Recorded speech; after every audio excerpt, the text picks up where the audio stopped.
Welcome to the Humanity in the Loop podcast. I'm your host, Tim Hampton. My guest today is Eric Miller. Eric is the director of the Ecological Footprint Initiative, a research, training, and analytics hub that produces the National Ecological Footprint and Biocapacity accounts used around the world. The initiative is housed in the Faculty of Environmental and Urban Change at York University. Eric has two undergraduate degrees, a BSc in Biology from Carleton University, a BA in Economics from McMaster, and an MES in Ecological Macroeconomics from York University. Today we're going to discuss a report titled Measuring York's Carbon and Ecological Footprints, which Eric produced. Eric, welcome to the show. Thank you for inviting me. It's my pleasure. So, Eric, what has motivated your academic and professional journey to date? I've been motivated by sort of responding to the challenge before us, which is how to do better economically in a way that's respectful of our interrelationships with lands and waters around us. I start off my interest in science and the natural sciences. And then I appreciated that so much of what was going on from a natural science perspective in the natural world, so-called natural world, is, of course, heavily influenced by humans. And so the question arose, well, why are humans affecting the natural world in this way? What are the things that mediate those effects? And what mediates those effects is what we call the economy. And so that got me interested in questions about the economy, about economics, and so on. And that led me on my journey from the natural sciences then to the social sciences with a focus on economics and ultimately on ecological economics, which is one of the phrases that we use sort of to codify that sort of frame of reference. So what motivated York University to commission the Ecological Footprint Initiative team you lead to assess its greenhouse gas emissions and ecological footprint? So York was motivated to understand its greenhouse gas emissions because universities around the world and institutions around the world are increasingly being asked to report on them. At the university level, universities are increasingly being asked about their greenhouse gas emissions by various ranking agencies, reporting systems, and so on. And at the same time, even domestically, like in Ontario, in Canada, York University is also increasingly paying some portion of the cost of the greenhouse gas emissions that historically have been free to emit. And so that raises some important questions for York. What are the greenhouse gas emissions related directly to the work that we do? And how much are embodied in all the goods and services that we as a university purchase from others in service of providing the outcomes of the education, the training, capacity building, the knowledge mobilization, etc., all the good stuff that the university does. And so in that realm, what are the emissions? What are the things that relate directly to our own accountabilities and our own choices? What are the ones that relate indirectly to the stuff that we purchased? How exposed are we to, in the rest of the economy, to challenges that might present themselves with increasing costs of carbon emissions and so on, and specifically. How do we get to something called net zero emissions? That's something that countries around the world have aspired to do. And so that's going to trickle down to the individual institutions and families and persons and so on. So that's what really motivated having a great sense not only of the overall picture, but of the incredible detail down to the level of specific things that are purchased, specific commuters, specific people within the university system, whether they're undergraduate students, graduate students, faculty, staff, etc. And so that motivated York to consider that, and similar motivations are making it such that universities across the country and around the world are undertaking emission assessments. And so that was the starting point of this. Now, what's really I I guess, unique about York University is that we have a great capacity to be able to do this internally in the university through this thing called the Ecological Footprint Initiative, which is a data analytics kind of hub that does a lot of number crunching. And we do that not only to understand emissions, but also to understand ecological footprint and biocapacity. So I can elaborate on what those, what those terms mean shortly as I speak more about what the initiative does. But in any case, York University is a global leader in generating information about ecological footprint, which is a measure of the areas of lands and waters needed to support us with food, with building materials, with spaces we occupy, with our infrastructure, our buildings, and so on, and also the amount of lands and waters needed to soak up the carbon emissions that we emit through burning fossil fuels. And so in a way, ecological footprint is an even more comprehensive measure than just emissions alone. And so we, as the Ecological Footprint Initiative, we generate this for the world on a national basis, on an international basis, and we can also do this on a much more focused basis down to the level of an enterprise or of a university. And so that's why York decided to choose our initiative to undertake this assessment, as opposed to, let's say, procuring the services of a consulting company outside of the university. So you've gone into some detail about what you look at, but I am curious to know, what is the raw data that you use to come to your conclusions, and how much do you have to adjust for, sometimes the lack of certainty that comes with data sources? Yeah, so we built a database that could integrate a lot of input data from across the university. I'll give you some details so you can appreciate the level of the level of data we were working with.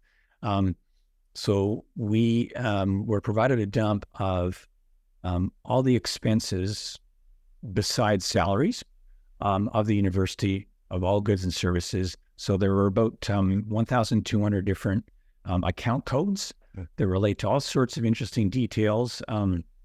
As one example, there's one specific account number that's used for the purchase of disposable cutlery. And so that's the level of detail that we have this information about. So with all those expense accounts, we have all those details of the dollar spend. And then we match those to the sectors that are supplying those goods or services. Because in those sectors, we have sector level information about the emissions that are embodied in the full supply chain with what they provide. So we have some sense on a per dollar amount what the embodied emissions are. And that's one of the ways we can figure out the emissions embodied in all the procurement that the university does. Now that's one part of the piece. A very important part of the piece of the overall emissions puzzle is commuting emissions. And so for commuting emissions, we had details about the number of people living in certain by distinct postal codes. And then for each of the postal codes, we had the data of all the parking permit purchases over the time period. And so what we're able to do, and we also had data of, for the students, how many are, what the course load was for the students. So we could essentially derive the full-time equivalent number of students per each postal code, which is important because some students are part-time. And if they're part-time, they're not going to be commuting as much as if they're full-time, et cetera. So we have the data about the students, we have data about faculty and staff by postal codes, knowing from each postal code the distance it takes to get to either the Kiel campus or the Glendon campus. We have sense of the distance traveled. And then based on the amount of parking permits and also related to the amount of pay-as-you-go parking, supplemented to that, et cetera, we're able to essentially derive a model of what the mode was used to travel from that postal code to one of the two campuses. We have other survey data about the amount of active transportation on a postal code basis. Some of the postal codes close to either of those campuses will have people that are walking, cycling, et cetera. If you live on campus, you're walking, so there's no driving at all or no transit. And then with that kind of level of data, we're able to derive the volume of commuting to campus. We're able to sort out the proportion that are active transportation, the proportion that are driving alone, and then the residual amount needed to get the remaining people to the campus then has to be logically by transit. And then by transit, depending on the postal code, some transit is all electric. Like if you live in the city of Toronto, it's possible to either walk to the subway, which is electric, right to the campus, or walk to a streetcar, which is electric, and get you to the subway. Where some other postal codes, part of your journey involves a bus that's burning diesel or some amount of diesel and so on. There are some electric buses, but they're not very common, etc. Or if you live in Hamilton, for example, as I do, you're taking a GO bus, which is internal combustion engine. Nevertheless, the emissions per passenger kilometer are less than a single occupant vehicle, etc. So crunching that kind of those numbers together, that's how we're able to derive the emissions relating to commuting to York's campuses. We also had the dump of all the flight reimbursement records done across the university.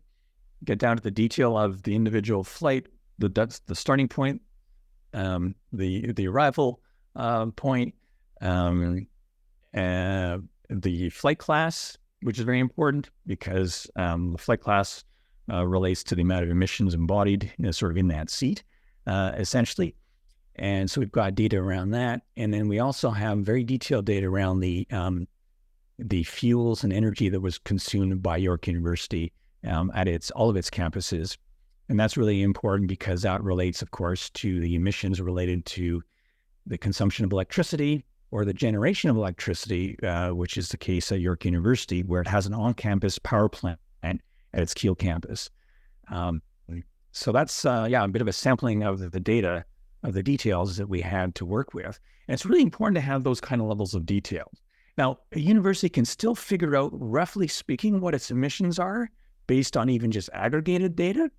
But the more specific information you get, the higher the confidence you have in the assessment. And that's, I think, what distinguishes the work that we did at York University as compared to some of the other universities' assessments of emissions, which I've looked at.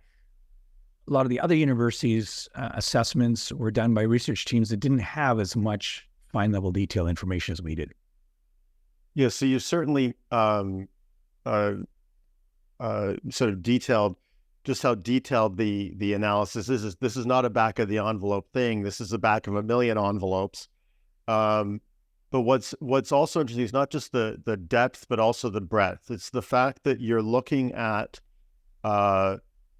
not just what York pays for, but what people York pay. People who York pay, what they turn around and do in terms of emissions with the commuting and everything. Which, does that imply that York is taking on some responsibility for the choices people make? And this may be getting outside the scope of the report, but just as somebody is interested, can you speculate on what York can do to improve that mix? Mm-hmm. Well, there's lots of possibilities, but also constraints of what York can do. And that's really interesting sort of from a future-looking perspective. And just to clarify, the assessment that we did was reporting on what has been the emissions. But it's a really rich data set that can be used to explore the possibilities into the future of what could be, and scenarios in the future. And so on your question there, what's the role of York University in providing, let's say, some variations in the standard work arrangements that might affect the amount of commuting that is necessary or expected among faculty, staff, and students? Obviously the experience of being in lockdown during part of the pandemic really showed to people that there are possibilities and certainly technical feasibilities nowadays to have more flexible work arrangements than we previously thought was sort of typical. So there's that possibility, one, just changing the amount of commuting that's necessary to enjoy the richness of the experience. and the accomplishments of all that one gets through the university. And the second thing can be also not just the amount of commuting, but also the how. And to the extent the university can play a role in making it easier for people to find a match to carpool with, that can be helpful. The extent to which the university can use this information to work with transit agencies to figure out better, more optimal transit routing and so on, that can also be very positive as well.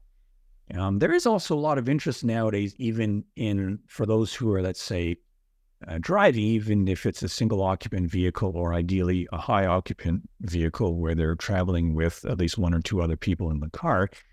There's also the question of the mechanism by which that car is powered. Is it internal combustion engine? Is it electric? Is it some combination of them? And so that dimension as well, the university could potentially play a role in that through either sort of nudging that, somehow recognizing it, being more preferential towards high occupant vehicles that are electric, let's say, making the options of parking, let's say, more preferable to that versus others, etc. There's lots of possibilities in that realm. The awesome thing with this level of detail in the data is that we can quantify what those scenarios could look like if York were to be successful. The other thing we can do too is appreciate that it's not only York University that's faced with this challenge of how to reduce greenhouse gas emissions and how to induce changes in the frequency of commuting, in the patterns of commuting, in the choice of how to commute, and even the choice of the vehicle if one is using a vehicle, an individual vehicle to commute. This is happening across society. And so that's also an interesting part of the sort of the future question is how much is on the shoulders of York University and or how much is going to be happening sort of in any case in the background as, for example, the federal government is putting an end date onto the production of new internal combustion vehicles, as on a GTA-wide basis, Metrolinx and other transit agencies are trying their best to induce shifts in transportation towards transit. They're trying to electrify transit much more, etc. And all of those changes are incrementally going to add up to reductions in emissions compared to a baseline. And we can be looking at that on a scenario basis. So one of the terms that jumped out at me in the report is, and it was the capital letters that made it jump out at me, greenhouse gas protocol. So what is the greenhouse gas protocol? Whose protocol is it, and how is it applied to this effort? Yeah, so the greenhouse gas protocol is it's a protocol that was developed by the World Business Council on Sustainable Development, working with the World Resources Institute some time ago, more than a decade ago, that was meant to provide clarity and consistency with the way that enterprises would report on their emissions. And the way it does that is it comes up with categories, or what it calls scopes. So there's scope 1, scope 2, and scope 3, which all relate to sort of definitions as to what's counted in each of those. And they also provide clarity around some of the methods that one can use to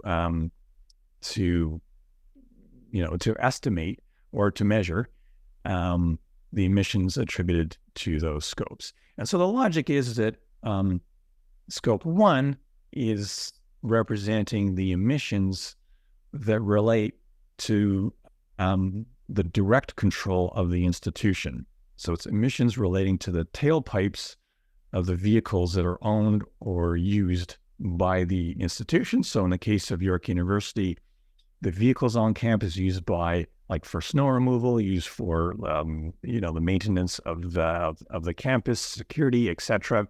Those are York University vehicles, whether they're owned by the university or leased by some other provider. Those are the ones where York University employees are turning on the engines and they're fueling them up with fuels. York University also has it burns gas to heat buildings, to power the laboratories, et cetera. It also generates its own electricity on campus as well. That's all relates to York's direct emissions from its own facilities. And so that's all captured by Scope 1. And then this protocol asserts that Scope 2 is meant to account for the emissions that are embodied in the electricity that the organization purchases. And of course, that can, depending on where you are in the world, electricity may or may not be very emissions intensive. In Ontario, Ontario's electricity grid is not emissions intensive. So that's the good news there. It used to be much more emissions intensive when we were burning coal to generate electricity, to generate about 20% of our electricity back in 2005 and earlier. But we don't burn any coal in Ontario anymore. There is some gas that's burned to generate electricity. That's to supplement the other forms of electricity generation, which are mostly non-carbon emitting. So that's Scope 2. And then Scope 3 is related to the goods and services that are not captured in Scopes 1 and 2 that relate to emissions embodied in those things. And so that's where in Scope 3 we have things like emissions related to commuting. We also have the emissions relating to York's procurements of goods and services, everything from paper that's purchased to information technology services that it acquires, to, for example, and this is very significant for a university like York, the construction of new buildings in support of its growing enrollment of students and its broadening out of the number of schools and faculties and so on that it has. Construction is very emissions intensive. It's very emissions intensive upfront because of all the materials that are used in constructing a building. And very emissions intensive, certainly, cement, steel, and those building materials, et cetera. For the newer buildings nowadays, the idea is that there might be even a higher amount of embodied emissions upfront in order to reduce the amount of emissions in the future through things like better insulation, better design, and so on, that can, reduce the, let's say, the Scope 2 or Scope 1 emissions in the future by better designing the buildings upfront, which means a higher upfront hit on Scope 3 emissions. And so that's the protocol. And the nice thing with this protocol, again, is it provides sort of consistency in the way these things are reported, so that York University's emissions can be compared to other institutions' emissions down to the level of comparing their Scope 1s against each other, Scope 2s against each other, Scope 3s, et cetera.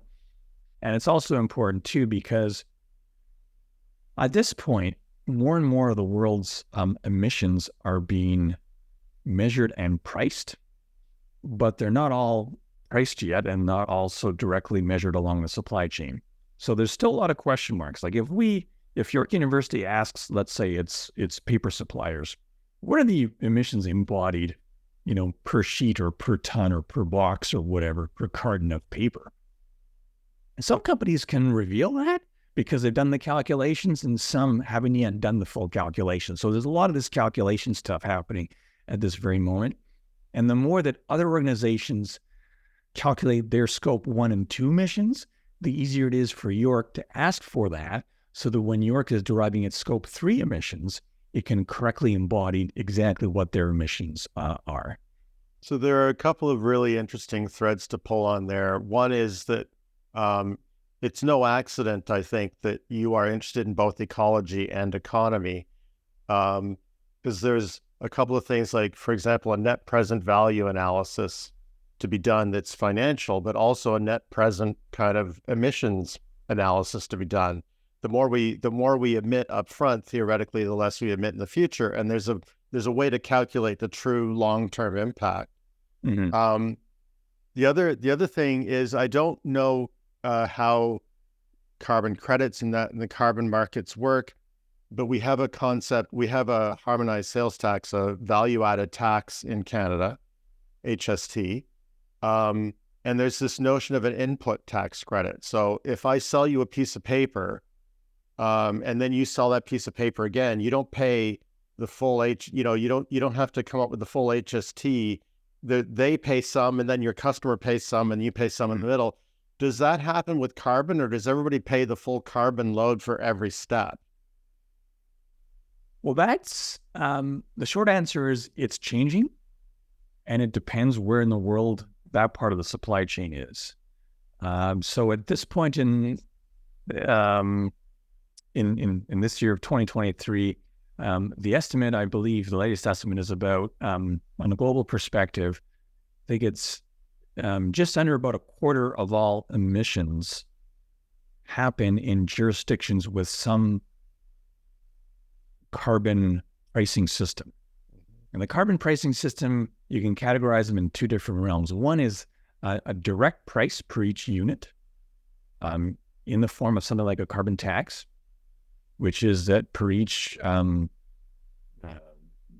of emissions or per each liter of fuel that's consumed and so on, this is the price that's paid based on the carbon content within that.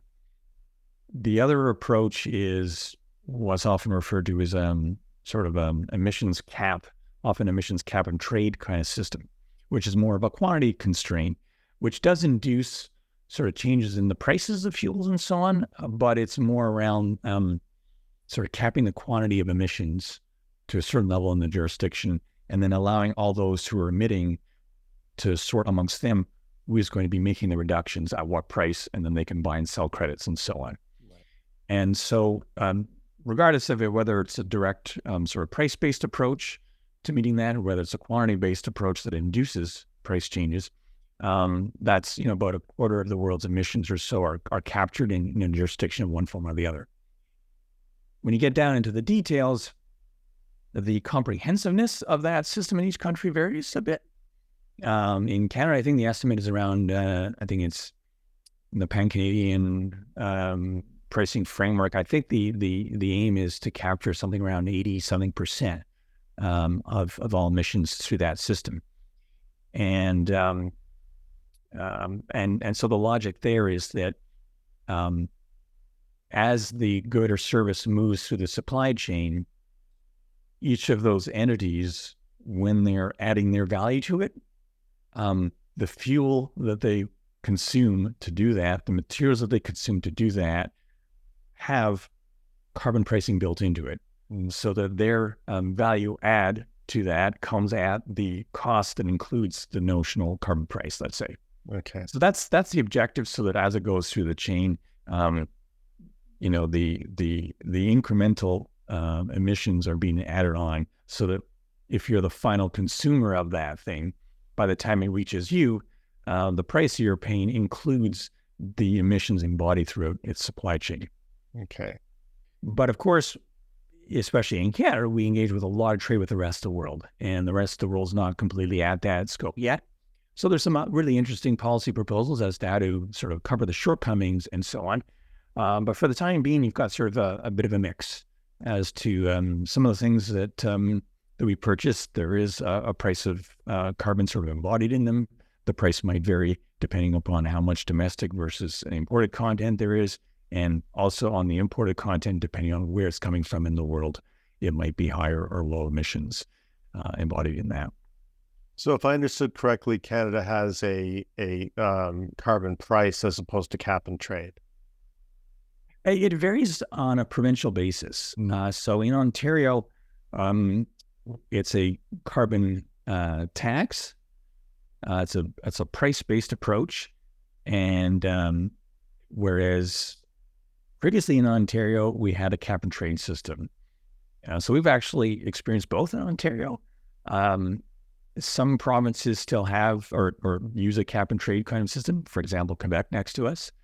And their system is linked in with a similar system in California, for example, so they can, between those jurisdictions, if it's the case that a company in Quebec is figuring out how it can reduce emissions based on revising the system that it uses to sterilize the soup cans as it moves along the assembly line or something like that. The emission reductions it could potentially be selling to either other companies in Quebec or in California that could be paying them for that credit. And the logic is that greenhouse gas emissions are a global problem with global consequences, because the atmosphere is essentially like a global common pool resource, essentially. So as much as we would like the idea of trying to reduce emissions close by as much as possible, as long as the emission reductions are happening on a planetary basis, then that's, just as well for the case of reducing the amount of emissions accumulating in the atmosphere. So that's where cap and trade systems, if they're very comprehensive, if they're spanning the globe, then that can be very useful, because it can still achieve the global objectives of reducing emissions, potentially at a lesser cost. If there's opportunities to reduce emissions on an easier basis in other jurisdictions, and then we pay for that, so the credit goes to us, and then they sell that as essentially carbon reduction services. One thing that jumped out to me from the report is that self-generated electricity at Kiel was significantly more emission intensive than grid-supplied electricity. What are the implications of this? And I'll sort of frame the question as, York has a cogeneration system, so you get two benefits from the natural gas you burn. You make electricity, you also make heat. The heat in turn can heat the campus, or I don't understand the physics of it, but you can use it to actually cool the campus too. There's a reaction that can be done. Mm-hmm. And at the margins, our grid is natural gas powered. So at the margins, we're actually more efficient than the grid, because we're recovering the heat in ways that are useful. But in totality, the grid is quite clean in Ontario. As you point out, we have nuclear, hydro, and that sort of thing. So I guess I'm exploring two things: is what are the implications of us discovering that the cogen is quite carbon intensive, but also how do you factor in? Do you compare what we're doing to the grid average or the grid margin? Because if everybody on campus decided, okay, well, we'll just use the grid, then we would all be relying on the marginal part of the grid.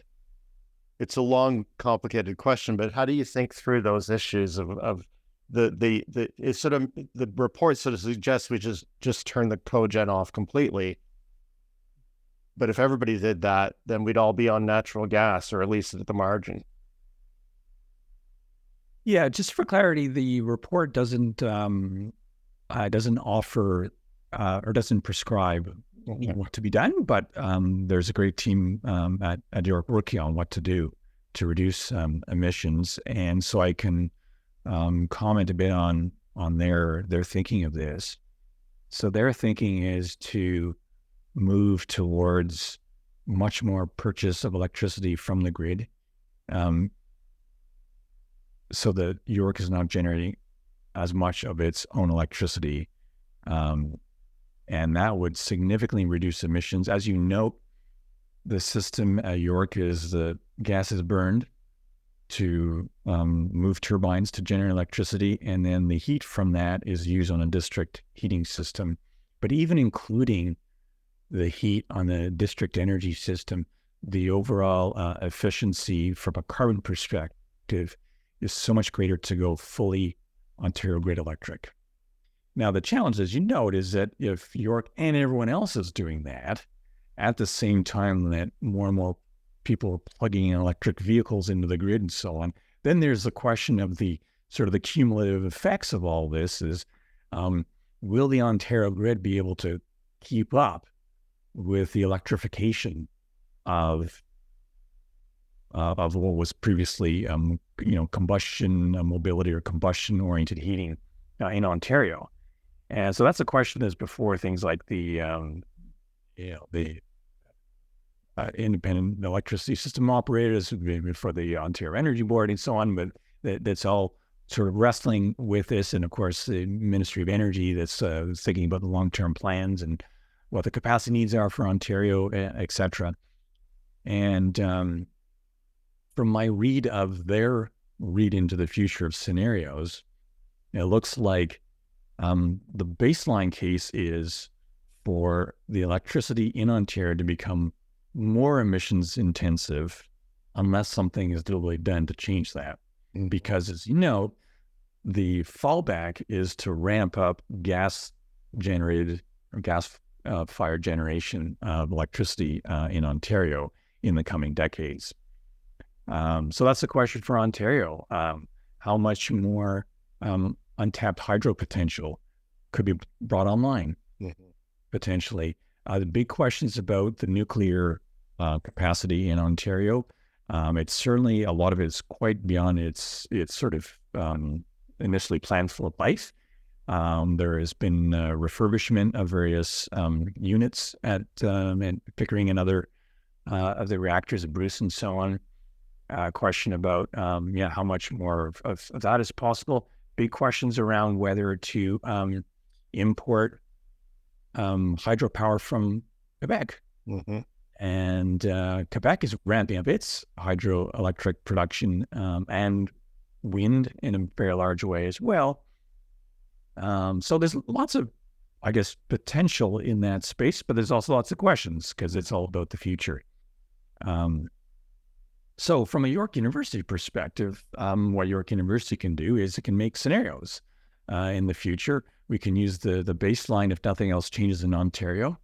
What would that mean for York? And so that might mean a growing of Scope 2 emissions, even if that means a reduction of Scope 1 emissions. Mm-hmm.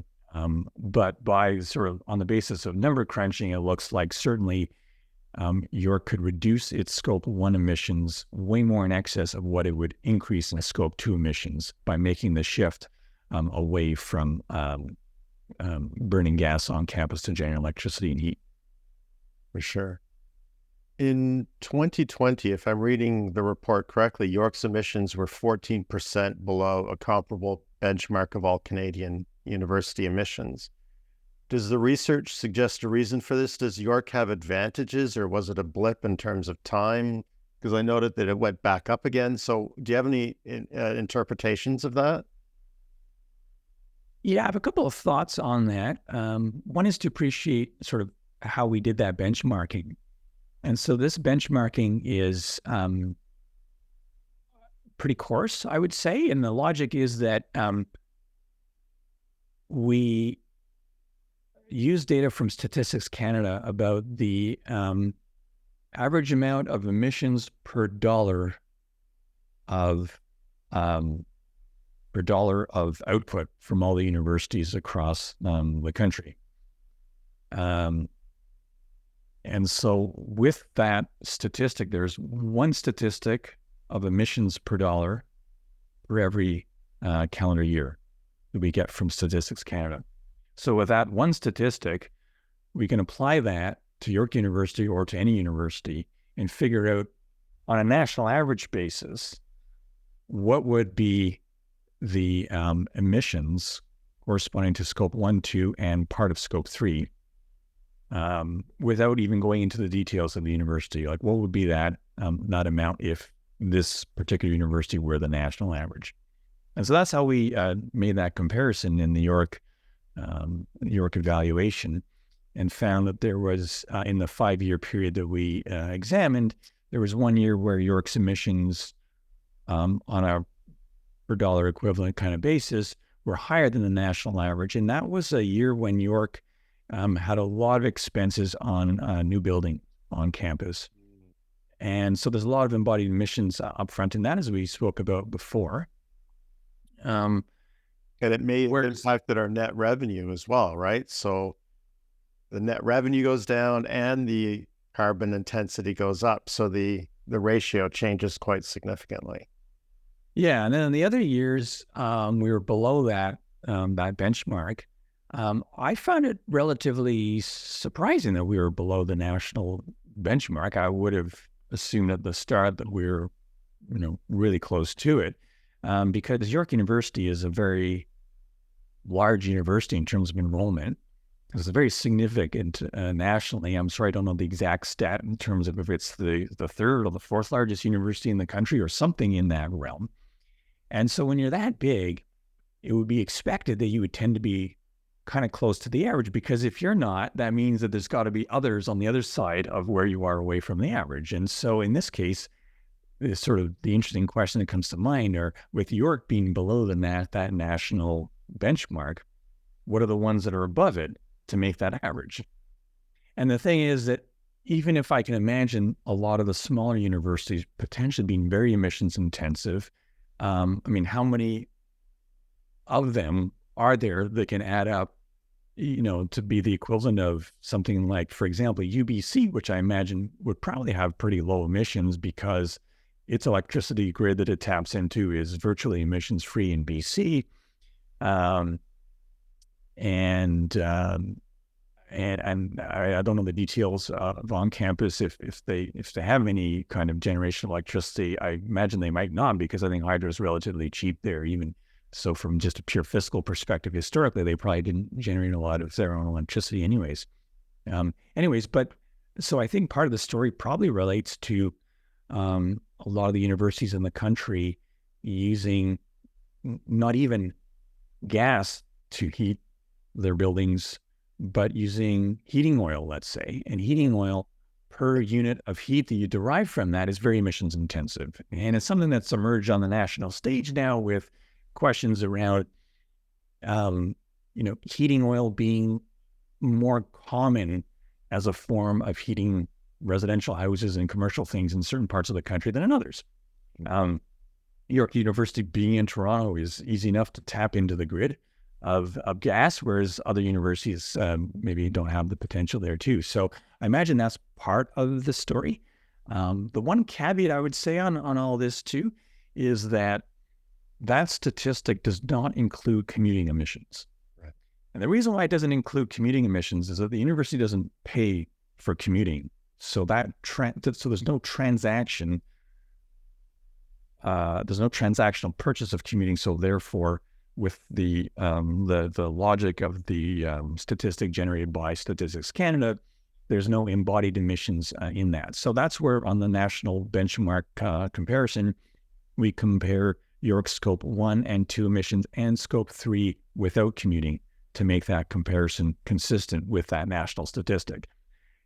If commuting emissions were added in across the country for all the universities and so on, I'm not sure how York would fare compared to others. It's an interesting question, but I think it would come down to very much like, come down to the details of again, it's not just not just the number of student, staff, and faculty. It's also it's the mode, it's the distance that they travel, the frequency by which they commute, et cetera. I mean, there are some universities in this country that are more on a sort of distance-based approach. And there's others where, where it's almost like in a university town where, the town itself is not very big.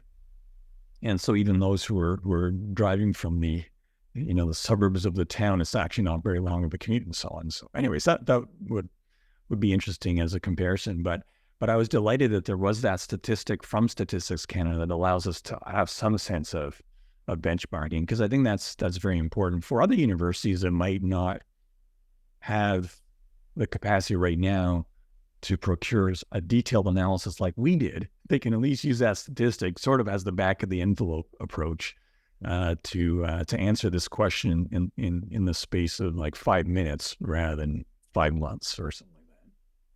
So York University is one of the most ambitious net zero targets in the Canadian post-secondary sector, aiming to achieve net zero emissions by 2040, which is a decade sooner than its previous commitment. What does the data in your report indicate are the greatest challenges to this target?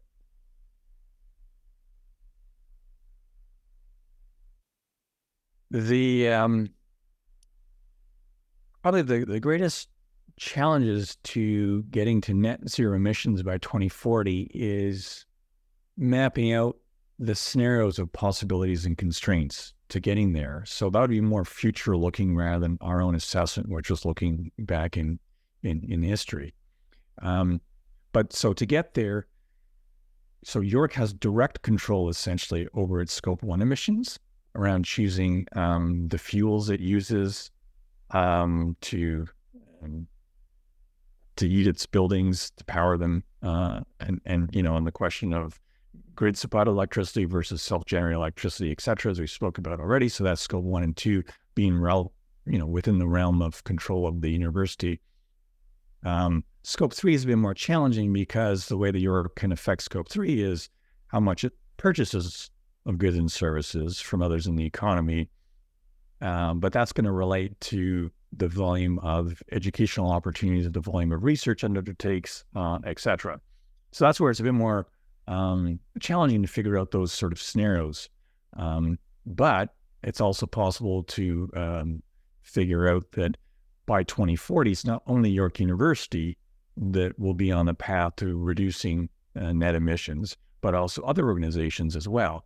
So how much of the path of net zero emissions by 2040 is going to be achieved by better procurement or just by economy-wide changes that are going to be happening in the coming few decades?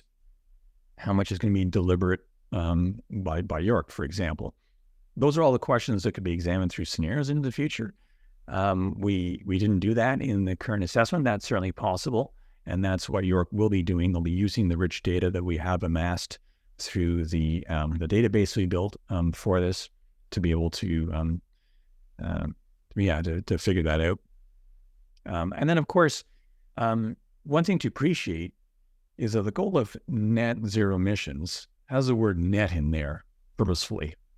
And the net is an interesting and challenging word. And so for everyone's benefit, in case it needs to be said, let me just sort of elaborate on what that means. Is that by whatever your target date, net zero emissions are the emissions emitted in that year minus whatever other actions are taken to soak up emissions in that same year. And so there's a variety of ways that emissions can be soaked up. They can certainly be soaked up by what people call nature-based solutions, landscapes, ecosystems, aquatic systems as well. Can absorb a certain amount of emissions. They are already absorbing a certain amount of emissions, but there are things that we can do as humans to affect the landscape's potential to absorb emissions. The other thing that can be done too is to get others to reduce emissions and for us to direct them to do that and then to buy their reduction so it counts as ours, as on a net effect. That's what's sort of captured by what we would call offsets. And so that's also possible as well. And so then the net is the total gross emissions minus the offsets and including the nature-based solutions in that year. And then you end up with the net emissions in that time period. So net zero emissions is going to be some combinations of very aggressive reductions in gross emissions and potentially to net it to zero, a purchase of offsets. And then that raises some interesting questions around what sort of offsets are not only possible, but desirable. And potentially the university and others might want to have various qualifications on what it would like to consider. That's the case right now. For example, one can purchase emissions offsets for any number of activities that one does. I've done that for flights, for example. I can go onto the web to a provider of offsets, and they can generate the calculation for me for my flight from this point to that point. This is how many emissions are generated, and then I can purchase an offset. And then the details around the offsets, typically I'm asked, do I want to limit my purchase of offsets to only activities that take place in Canada, or would I want to potentially purchase global offsets from other parts of the world? And then there can also be other questions around, do I want offsets that are third-party certified to be gold standard? Or would I be okay with offsets that are of another standard? Another question too is, what's the time period over which the offsetting would take place? Right. Do I want the offsetting to take place in a very short period or an extended period, et cetera? So lots of details in that sort of marketplace of offsets, I guess. But yeah, and so that's also interesting to think about for the future, that there's sort of a huge, I guess, possibility or need space for enterprises, for creative people, for even for universities to devise actions that can be done to reduce emissions, even for other people's benefits if they were to be selling the credits to others, and also on managing the lands and waters within, let's say, the campuses. And York has campuses in Toronto. They also have a campus in Costa Rica as well, for example.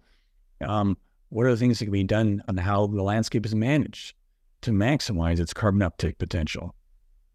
There's some questions around that too. And that's certainly in the realm of possibilities of getting to net zero emissions. So, of course, York is just one organization in the world, and then in aggregate, you also look at the world's ecological footprint, and as measured by its use of natural resources such as food, water, cropland, fisheries, and fuel, the world's ecological footprint has tripled since 1961. I believe I got that from the Ecological Footprint Initiative website. What implications does this have for our standard of living going forward? If we're, the reason we have so much of a footprint is because we're basically utilizing the resources out there for a standard of living, but now we have to find a way to slow that down. And there's the challenge to humanity.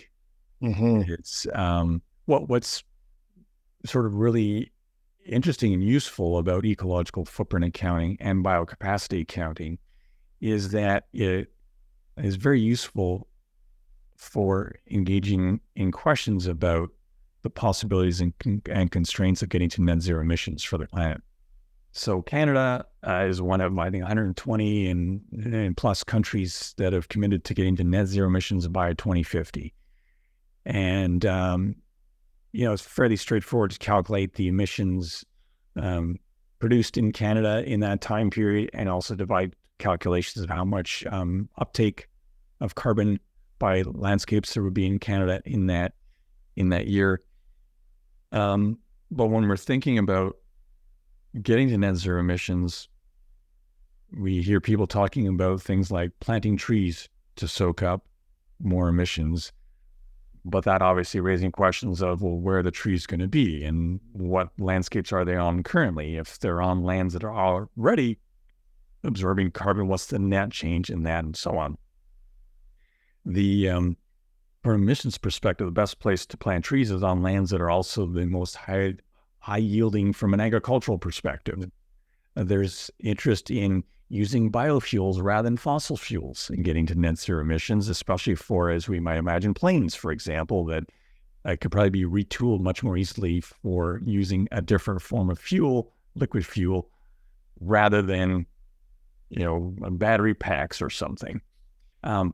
Okay, well, for that means you're going to be using cropland for biofuels rather than for food. Okay, there's also an interest, though, in using more forest products or timber products as a substitute for mineral products in construction.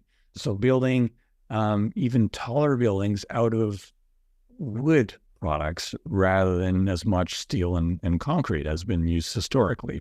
Okay, well, if we have that, we got to have forests for yielding forest products, not for soaking up emissions, etc. And on top of all that, there's ambitions for more people living here, more people eating, and all that sort of stuff. So when we put it all together, the comprehensiveness of measuring ecological footprint is very apropos of that issue, because we're measuring all those components within that same framework. And we're comparing the ecological footprint to the capacity of the lands and waters to yield us timber products, or to yield us carbon absorption, to yield us space for infrastructure, or to yield us areas for cropland or grazing land, etc. And so that's where the framework of ecological footprint and biocapacity accounting, I think, is really useful to exploring sort of possibilities and constraints of getting to net zero emissions. And the other thing that's really rich about it too is that we calculate the ecological footprint of all the production that takes place in a jurisdiction like Canada over the course of the year, but we also calculate the ecological footprint embodied in all the imports to Canada and also all the exports from Canada to the rest of the world. And that's very significant for a country like Canada, where about a third of all the stuff that we produce is consumed in the rest of the world. And about a third of all the stuff that we consume in this country is produced in the rest of the world. So there's a high degree of interrelationships through trade with the rest of the world. And it turns out in Canada that the each dollar of exports has about twice the ecological footprint embodied in each dollar of imports. So even though our ecological footprint of consumption is very high, globally speaking, it's even higher on a production basis. So when we're thinking about getting to net zero emissions, it's also very useful in our sort of accounting system that we've devised to be attentive to that distinction of the ecological footprint of production in the country and also the ecological footprint of consumption. And when we're thinking about getting to net zero emissions, to what extent are we going to be relying upon other countries also getting to net zero emissions? So in other words, our imports will be less, let's say, footprint intensive, or to what extent, because of our trade relationships with the rest of the world's success on getting to net zero emissions or not is going to be so much more dependent on whether we're successful in getting there, because the rest of the world depends much more on our products from a footprint perspective, than the other way around. Yeah. So, Eric, this has been a terrific conversation. Thank you so much. This is the last question, and I want to weave in, you and I both work at the Faculty of Environmental and Urban Change in York University in Toronto, and we're having a Green Career Fair on January 18th, 2024. It seems to me that the work that you do and the Ecological Footprint Initiative does is sort of an interesting avenue for students to look at how to contribute to a greener future. What kind of jobs are related to the work your initiative does? Lots of jobs are related to the work that our initiative does. So many of the jobs now and for the future that relate to the environment involve working with information and data.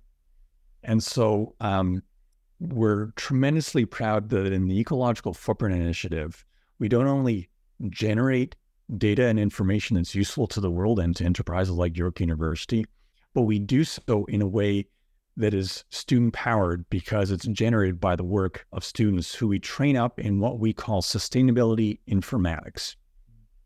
And we do this through the Faculty of Environmental and Urban Change at York. And so it's about training the students in working with data and working with databases, the high-powered databases of the world, in coding, in data cleaning and quality assurance, in data visualizations and data storytelling, and within an academic sense of also problematizing data and information and access and governance of it, and what's included, what's omitted, et cetera.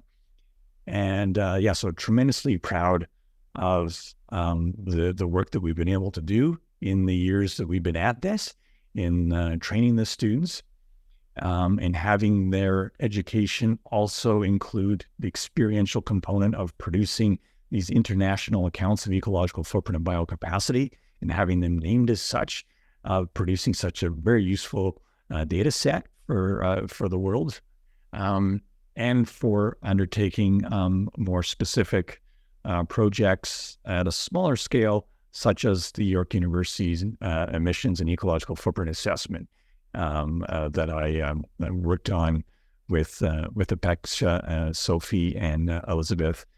And we're tremendously proud of that. And then so the students that have gone through this are working an awesome range of jobs and different enterprises. So we've got all kinds of rich array of experiences, everything from what might seem like the most obvious of being a data analyst for companies to measure emissions and report on them to government agencies and that sort of thing, all the way along the spectrum to working in the arts sector and trying to understand how much environmental impact the arts sector has and what are the ways to lessen that impact and so on. And everything in between there, working public sector, private sector, small business, large business, etc. And a lot of our students tend to be also international students. And so it's really awesome then that they're carrying on this awesome work internationally in other countries of the world. And we stay in touch through, through our networks and so on. So if anyone's interested in getting into this realm, our program, the Ecological Footprint Initiative, has a training program through the MES program, and also through the PhD program in the Faculty of Environmental and Urban Change. But we're also keen to broaden that so that students from other departments and faculties can also join with us as we work towards building up sort of a pan-university sort of program or a sort of certificate and specification around sustainability informatics. And that's the banner that we're using to characterize that. If anyone's interested in that realm, please reach out to us through the Ecological Footprint Initiative, and we'll be happy to welcome you to the program. And for anyone else who does career fairs and so on, is looking for people as examples of what kind of interesting work they're doing, how they've taken something like environmental studies to interesting sectors and interesting realms of work and so on. We've got lots of awesome people that have graduated through our program that we can connect you with to be sort of those examples to profile to inspire the next generation. Awesome. Yeah, as you point out, I mean, this is a daunting global humanity-changing project to reduce our ecological footprint, and it touches on so many disciplines. My guest today was Eric Miller. Thank you so much, Eric, for being on the show. Very welcome. Thanks for listening to the Humanity in the Loop podcast. The opinions expressed by the host and guests of this podcast are their own and do not reflect those of their employer or any other affiliation. Humanity is not automatic.